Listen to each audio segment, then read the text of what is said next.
ভারতের একজন বড় ধরনের খেলোয়াড় আসলা, যার নাম হলো আজহারউদ্দিন, ক্রিকেটার খেলোয়াড় আসলা, আগর পুরাতন খেলোয়াড়। একদিন আজহারউদ্দিনকে জিজ্ঞাসা করলা, ও আজহার, তোমার আল্লাহ এত বড় একজন খেলোয়াড় বানাইছে, বহুত নামি গুণী মানুষ আল্লাহ বানাইছে, নিশ্চয় রাবা তোমার মধ্যে কোনো বালা আমল আছে আল্লাহর দরবারও। ও সময় সে উত্তর দিল, কইল, মৌলানা সাহেব, যেহেতু আপনি আমারে প্রশ্ন করছেন, আপনার উত্তর দিয়ার এমন কোনো বড় আমল নাই, তবে যেই দিন তাকে সূরা ইয়াসিন শরীফ পড়া আমি শিখছি।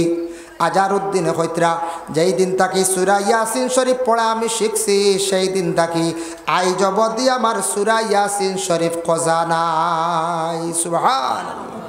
মানে ও সূরা ইয়াসিন ওয়ালা পাকড়িয়া দর্শন, সূরা ইয়াসিন খোঁজা নাই। একটা সূরা তিলাওয়াত করলে 10 কোরআন খতমের সওয়াব। বুধবাইত্রান 10 কোরআন খতমের সওয়াব। সূরা ইয়াসিন শরীফ কয়েকদিন পড়লে মুখস্থ হয়ে যায় গিয়া।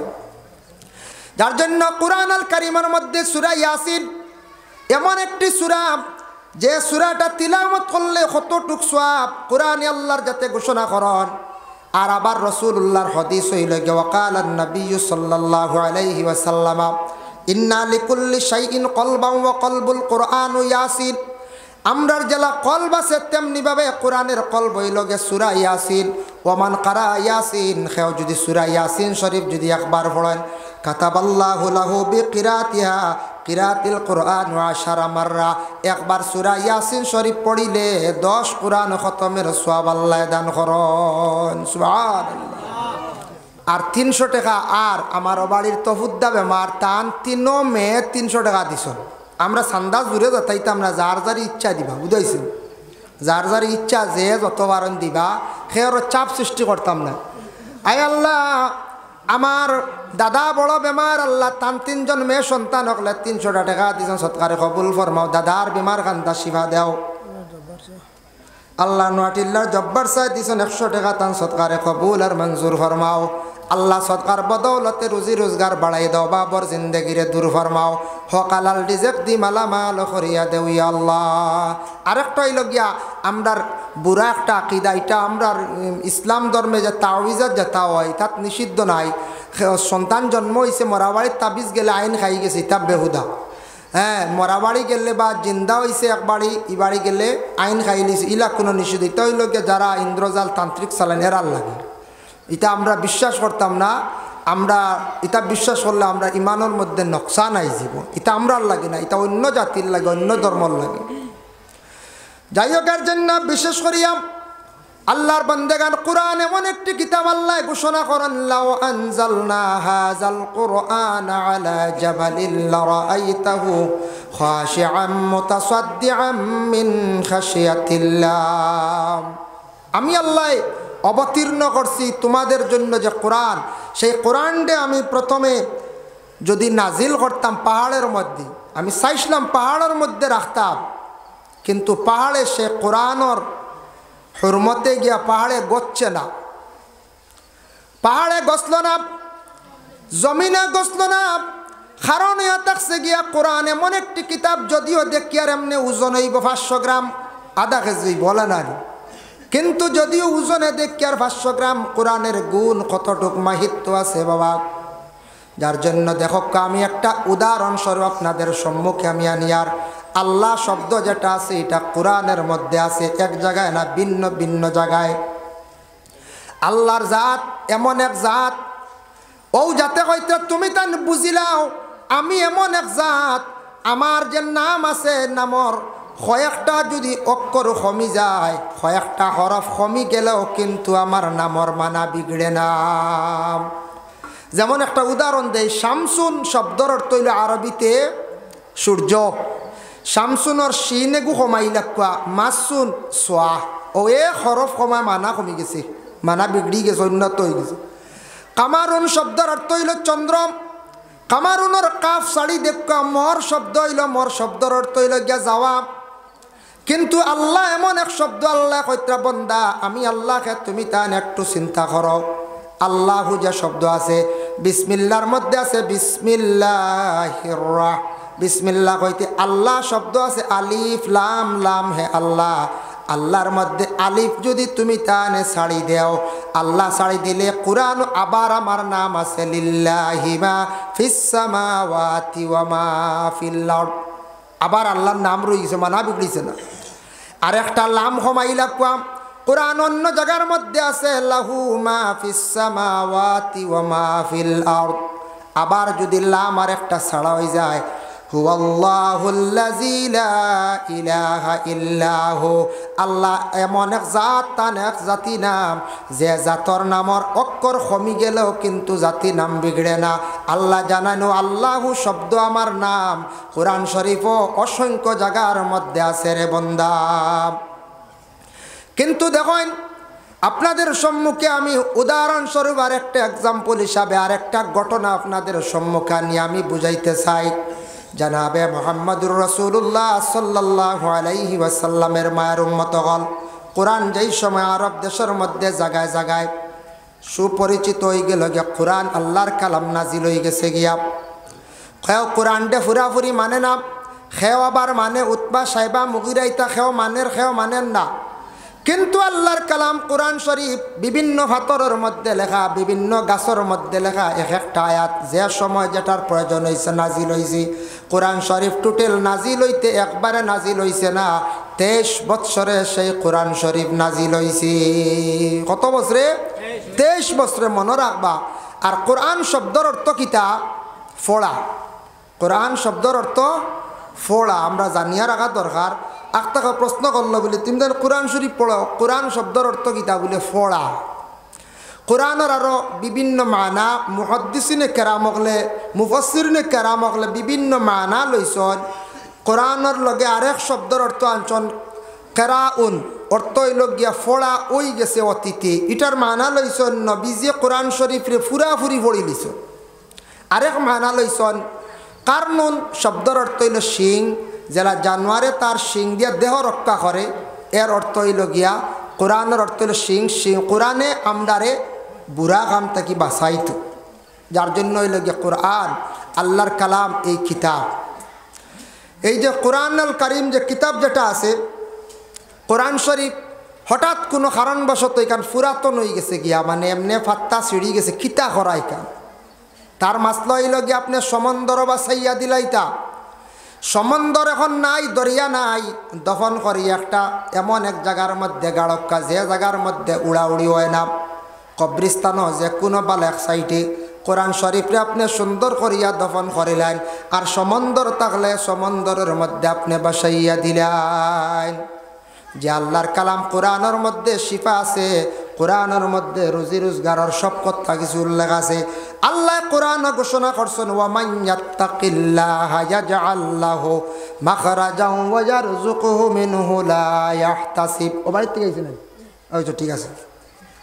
আল্লাহ কইতে, ওয়া মান ইয়াত্তাকিল্লাহ, যে আমারে ডরাই গেছে, আমারে ডরাইছে, যে আমারে ডরাইছে, ডরাইছে, ডরাইয়া কি করছে? ওয়া মান ইয়াত্তাকিল্লাহা ইয়াজআল লাহু মাখরাজা, এমন ডরাইছে সে জীবনে অপরাধ করছে, কিন্তু আল্লাহরে ডরাইয়া সব কিছু ছাড়িয়া সে খিতা করছে, আমার কোরআনের দ্বার লই লিছে।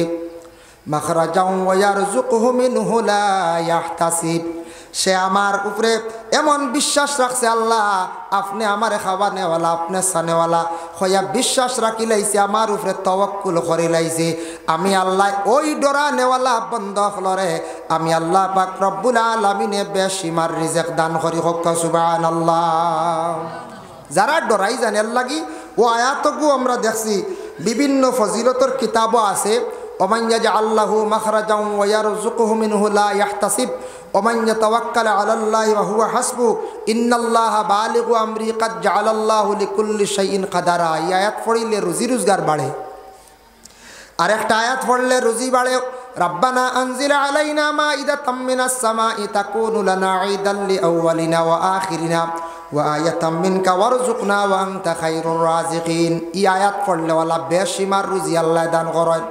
যার জন্য বিশেষ করিয়া কুরআনুল কারীমের মধ্যে আরো কিছু ফজিলতওয়ালা সূরা আছে। মাগরিবের পরে যদি ফারন সূরা ওয়াকিয়া ফারন নাতে এশার নামাজের পরে সূরা ওয়াকিয়া যারা দাম করিয়া সূরা ওয়াকিয়া পড়িবা রুজি রোজগার আল্লাহ জমিনের মধ্যে বেশিমার বাড়াইয়া দিবা। এর জন্য আল্লাহর বন্দেগান সূরা ওয়াকিয়ারে বেশি বেশি করিয়া তিলাওয়াত করবা। বেশ লম্বা সূরা, 5 মিনিট লাগে। সূরা ওয়াকিয়া দাইম করিয়া পড়বা, বেশ করি পড়বা দাইম করিয়া। কারণ সূরা ওয়াকিয়া পড়লে গরিবই দূর হয়, আর সূরা মুলক এসা বাদে পড়িলে বেশ সময় লাগে না, 4 থেকে 5 মিনিট লাগবো মুখস্থ হয়ে গেলে গিয়া। সূরা মুলক তিলাওয়াত করলে কবরের আযাব তাকে আল্লাহ মাফ দিবা। হক্কা সুবহানাল্লাহ। যাই হোক, এর জন্য কোরআনের মধ্যে সব কিছুর শিফা আছে, কোরআনের মধ্যে বরকত আছে। আল্লাহর রাসূলে ফরমান, যে বাড়ির মধ্যে কোরআন শরীফ তিলাওয়াত হয় রহমত নাজিল হয়, বরকত নাজিল হয়। আর যে বাড়ির মধ্যে আল্লাহর কালাম কোরআন তিলাওয়াত নাই, এই বাড়ির মধ্যে রহমত নাই, বরকত নাই। আয়ু কোন? এর জন্য আল্লাহর বন্দেগান কোরআন খান দয়া করিয়া সারা মুসলমান হলে আমরা সারার বাড়িয়ে ঘরের মধ্যে আমরা বেশি বেশি করিয়া তিলাওয়াত করতাম। আর শিক্ষার উপরে একটু গুরুত্ব আমরা দিতাম। সবাই মক্তব, মাদ্রাসা, ইসলামিক শিক্ষা। কারণ আমরা অনেকর নমাজও কোরআন শরীফ গলত, অনেক আছি আমরা নমাজ আবো জানি না। যদি ইলাকেও তাকি যান নমাজ ছোটোবেলা মেসে পড়াইছিলা বুলি গেছ, নমাজ সরম বাঙ্গিয়া মেসাবরে জিজ্ঞাসা করে শিক্ষক কোয়া, আবো সময় আছে শিক্ষক কোয়া। কারণ আমরা কিছু বেড়াচারায় বুধবাই নমাজ সকলে জানেন না, বুঝাইছেন নি? কিছু মানুষে জানেন না নমাজ, কইবা কিলা জানলা, আলামতে বোঝা যায় না কিছু। এক কোরআনে হাফিজ, কোরআনে হাফিজ যারা আছেন, কোরআনে হাফিজর সিনার মধ্যে আল্লাহ কোরআন শরীফ রাখছেন। কোরআন তিলাওয়াত করা আরম্ভ করবা, হাফিজ চাবে কাতিবে কলম লইবা, লেখা আরম্ভ করবা, অবিকুল কোরআন শরীফ আবার লেখা হয়ে যাব, কোনো অসুবিধা নাই। যার জন্য আল্লাহ কোরআনটা কতটুকু হেফাজত করছেন। এখন যাই আপনাদের সম্মুখে আলোচনাত আল্লাহর রাসূলে জানাইছেন কয়েকটা বাড়ির মধ্যে ফরিস্তা হল যায়, কয়েকটা কারণবশত মানুষের বাড়ির মধ্যে ফরিস্তা যায়, আর কয়েকটা কারণে মানুষের বাড়ির মধ্যে ফরিস্তা হল যায় না।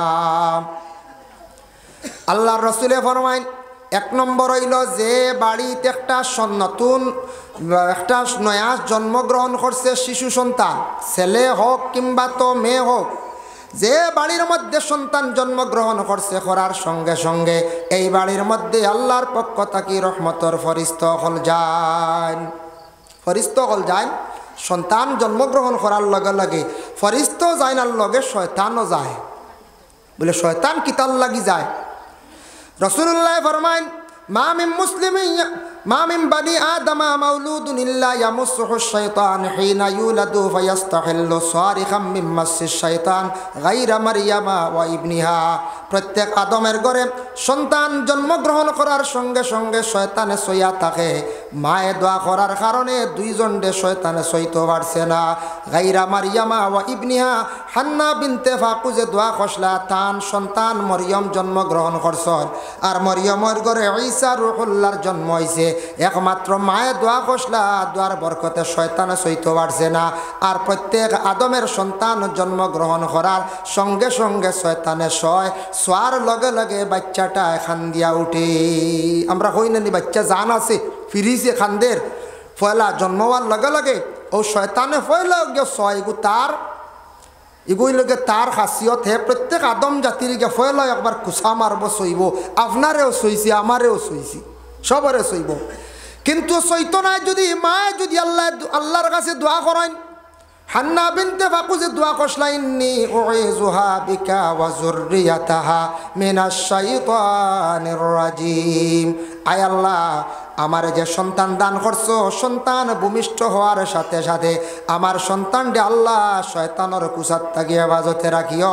এর জন্য মায়ের দোয়া আল্লাহর দরবারে বেশি কবুল বাবা। যার জন্য মায়ে যদি কোনো আওলাদের জন্য দোয়া করো, আওলাদের জীবন উজালা হয়ে যায়, আওলাদের রুজি রোজগার আল্লাহ জমিনও বাড়াইয়া দিলেন। সুবহানাল্লাহ। এর জন্য মা বাবা দুনিয়ার থাকতে দোয়া করলে ইতো ফায়দা। আর এরা জমিন থেকে ইন্তেকাল হওয়ার পরেও মা বাবার লাগি আপনি দোয়া করতার, তখন মা বাবার রুহানি দোয়া আবার পাইবা, মা বাবার রুহানি দোয়া পাইবা। আমরা ইলাও আসি কেউ 1 বছর হয়ে গেছে, আবার জিয়ারতও গেছি না, ইলা আসি না কোনছে ওই 1 বছর ইয়ে আসছে, আবার জিয়ারতও যাওয়া নাই। 1 বছর কাম নাই, মাসও তো একদিন যাইতাম, কমসে কম মাসও একটা বর্গে জিয়ারত করতাম হিসাবে। সপ্তাহ শুক্রবারে যাইতাম, সপ্তাহবারে ভাড়ছি না, এক সপ্তাহ বাদর সপ্তাহ ভাড়ছি না, মাসও বলে একদিন জিয়ারত যাইতাম। ইলা আমরা আসি একগুলো দেওয়া বছরে একবার ঈদর দিন বুঝতে পাইছেন, আর নাইলে সব্বরাতর দিন ও যাইয়ার আমরা জিয়ারত। তার কারণে নিজে যাইয়ার না আমার ক্ষতির, আমি নিজে ফিসে ভরিয়ার, আমি দোয়া পাইয়ার না, রুহানি দোয়ার তাকে আমি মহরুম তাকিয়ার। এর লাগে জিয়ারত খরক্কা, জিয়ারতর আদত খরক্কা, চেষ্টা খরক্কা ফায়দা হইব। মুর্দেগান হলে জিন্দার লাগি দোয়া কর আল্লাহর বন্দেগান। কারণ এ থাকছে গিয়া কবরিস্তানের মধ্যে গিয়া কেউ যদি সালাম জানেন, আসসালামু আলাইকুম ইয়া আহলাল কবর। শরহ সুদুর কিতাবের মধ্যে জালালউদ্দিন সৈয়দে বর্ণনা করছেন যে কোনো বন্দা কবরিস্তানের মধ্যে গিয়া যখন জানাইব আসসালামু আলাইকুম ইয়া আহলাল কবর, ও কবরবাসী হল হইয়া সালাম দিব, দেওয়ার সঙ্গে সঙ্গে কবরবাসী ময়িতের রুহানি ইল্লিন থাকক সিজ্জিন থাকক, দুই জায়গায় থাকে। ইল্লিন উপরে আর সিজ্জিন মাটির নিচে। যে জায়গার মধ্যে কবরস্থ রয়েছে সেই জায়গার মধ্যে ময়িতের রুহানি আসিয়া তখন সালামর জবাব দে, খে আমারে সালাম দিলায়, খে ডাকিলায়, আমার খে প্রতিবেশী না আমার ঘনিষ্ঠ খে, তখন ময়িতের রুহানি দেখতে পায়। এর লাগি খেও যদি বাবারে সালাম গিয়া দেন, আসসালামু আলাইকুম আব্বুন, আসসালামু আলাইকুম ইয়া উম্মুন কইয়া ডাক দেন, কোনো বাধা নাই ওইব। তবে ইয়া আহলাল কবুর কইয়া সালাম দিলে সালামর জবাব সারা ময়িত হলে একলগে সালামর জবাব দেন, একলগে সালামর জবাব দেন। যার জন্য বিশেষ করিয়া আমরা কবরিস্তানও গিয়া সালামও করতাম আর তিলাওয়াত করকা পারলে সূরা মুলক, সূরা মুলক যেটা আছে কোরআনের মধ্যে, কবরিস্তানের মধ্যে গিয়া যদি ফারন সূরা মুলক আর ফারসন না দুরুদে হাজারি একটা আছে, একটা হয়তরা কোনো আওলাদ হলে তিনবার গিয়া যদি কোনো কবরিস্তানের মধ্যে গিয়া যদি সে যদি তিলাওয়াত করে তার মা এবং বাবার কবরের পাশে দাঁড়াইয়া সে যদি পড়িতে পারে দুরুদে হাজারি তিনবার, উর্দে হইল গিয়ে 21 বার, 21 বার তিলাওয়াত করলে সেই আওলাদর মা এবং বাবারে আল্লাহ একবারে চিরতরে মাফ দিলেন। সুবহানাল্লাহ। দুরুদে হাজারি ওজিফাত আছে ভাইবা। আল্লাহুম্মা সাল্লি আলা মুহাম্মাদিন মা দামাতিস সালাতু ওয়া সাল্লি আলা মুহাম্মাদিন মা দামাতির রাহমা ওয়া সাল্লি আলা মুহাম্মাদিন মা দামাতিল বারাকাতু ওয়া সাল্লি আলা রূহি মুহাম্মাদিন ফিল আরওয়াহ। ইয়া বাক্কালাম ভাই বাজু। যাই হোক, ও দুরুদুগু ভাইবা ফাললে গু কতবার পড়িতা, উর্দে ফাললে 21 বার, নিম্নতম 3 বার যদি ফড়ই তে কবরিস্তানের মা বাবার কবরের আযাব আল্লাহ উঠাইলে মাফ দিলে। এর লাগি 21 বার ফড়াইল গে বেহতর। ভাই মুসলমানের জন্য বিশেষ করিয়া আল্লাহর কালাম কোরআন শরীফ যে কিতাব যেটা আছে, এটা আমরা মুসলমানের জন্য শিক্ষাটা অর্জন করা অত্যন্ত দরকার। নামাজ ও কোরআন শরীফ তিলাওয়াত লাগে। এর লাগি বাচ্চাদের সবাই মক্তবের মধ্যে শিক্ষা যেটা দেওয়া হয় এটা আমরা ইসলামের বুনিয়াদি মেন শিক্ষা, এটার উপরে আমরা দুর্বল থাকতাম না। বাচ্চাদের উপযুক্ত শিক্ষা দেওয়া সকালবেলা সবাই বক্তব্যের মধ্যে, যার কারণে সকালবেলা যে শিক্ষা দেওয়া হয় কোরআন শরীফ শিখানি হয়। এর জন্য প্রত্যেক মানুষে যদি আমারে আপনারে প্রশ্ন করে কোরআন শরীফ তিলাওয়াত করিয়া শুনানি, সারা মুসলমান হলে কোরআন শরীফ তিলাওয়াত জানন। ও শিক্ষার কারণে সকালবেলা শিক্ষার একটা আমরা সুব্যবস্থা, বড় ভালো ব্যবস্থা, ওটার কারণে ইসলাম ধর্মের মহাগ্রন্থ কোরআন প্রত্যেক মুসলমানরা তিলাওয়াত জানে। ইলা হওয়া যায় না, ইটা লাখের মধ্যে একজন বারোইতে পারেন সুরাও বলা তিলাওয়াত জানালে প্রত্যেকে কোরআন শরীফ তিলাওয়াত জানে, মানে সুরাগুলাও তিলাওয়াত জানো। জানেন না না যায় সব মুসলমানে কোরআন শরীফ তিলাওয়াত জানেন না নি? সবে জানে। কলিমা পড়াও জানেন না নি? জানন, সবেও জানো, সবেও জানো। যার জন্য আমরা মুসলমান সমাজ, আমরা শিক্ষার প্রয়োজন আছে। শিক্ষা এমন এক বস্তু, শিক্ষা কোনোদিন মানুষে চিনাইয়া নিতে পারে না। যে যতটুক শিক্ষা জ্ঞান অর্জন করবা ততটুক আপনার জীবনে ফায়দা। জেনারেল শিক্ষা যেটা, এটা দুনিয়ার লাগি।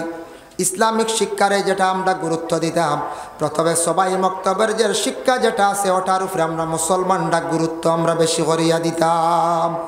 আমরা সবাই মক্তবের শিক্ষার উপরে বেশি আমরা গুরুত্ব দিতাম। তারপর হইল গিয়া দিনী শিক্ষা, হইল গিয়া মাদ্রাসা। মাদ্রাসার মধ্যে ছেলেরারে দেখা কারণিয়া থাকছে গিয়া একজন ছেলে যদি আপনার আলিম হয় কিংবা তো হাফিজ যদি বানাইতে পারেন, এটা আপনার বহু বড় একটা সদকায় জারিয়া।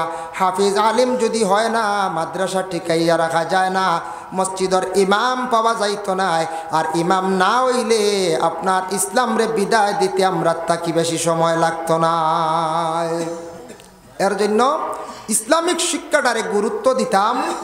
জেনারেল শিক্ষার জেলা আমরা গুরুত্ব দিই, ওলা যদি ইসলামিক শিক্ষারে গুরুত্ব দিতাম আমরা ইসলামর আরও বেশি উন্নত হইলনে। মা বাবার উপরে কিছু দায়িত্ব আছে, সন্তানাদিরে আপনি উচ্চ পর্যায়ের শিক্ষা যদি অর্জন করাইতে পারেন না, মোটামুটি চলার বুঝ শিক্ষা হইতো। আমরার দেশ, আমরার কত পরিবেশ খারাপ হয়েছে, আমরার এলাকার দেশ কিছু কিছু জায়গায় দেখা যায় মাত্র 2 বা পাঠশালা পাস, এরপরে আর বাচ্চারার আর পড়াইবার লগও নাই, ওলা নানি। আমরা মনে